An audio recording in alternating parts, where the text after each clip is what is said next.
বিশ্ব চ্যাম্পিয়ন ভারতের বিপক্ষে ৩ ম্যাচের টি-টোয়েন্টি সিরিজের স্কোয়াড ঘোষণা করেছে বাংলাদেশ ক্রিকেট বোর্ড বিসিবি। আগামী ৬ই অক্টোবর ধর্মশালায় প্রথম ম্যাচের মধ্য দিয়ে এই সিরিজ অনুষ্ঠিত হবে। আর ইতোমধ্যে এই সিরিজকে সামনে রেখে ১৫ সদস্যের টি-টোয়েন্টি স্কোয়াড ঘোষণা করেছে বিসিবি। ৫ ব্যাটার, ৩ অলরাউন্ডার, ৩ স্পিনার ও ৪ পেসারের সমন্বয়ে এই স্কোয়াড গঠন করা হয়েছে। এক নজরে দেখে নেওয়া যাক টাইগারদের ১৫ সদস্যের এ স্কোয়াডে কারা কারা আছেন। ১. লিটন কুমার দাস। ২. তানজিদ হাসান তামিম। ৩. পারভেজ হোসেন ইমন। ৪.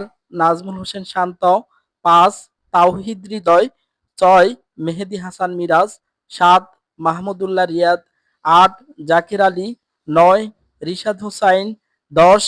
শেখ মেহেদী হাসান। ১১. রাকিবুল হাসান। ১২. তানজিম সাকিব। ১৩. শরীফুল ইসলাম। ১৪. তাসকিন আহমেদ কাটার মুস্তাফিজুর রহমান।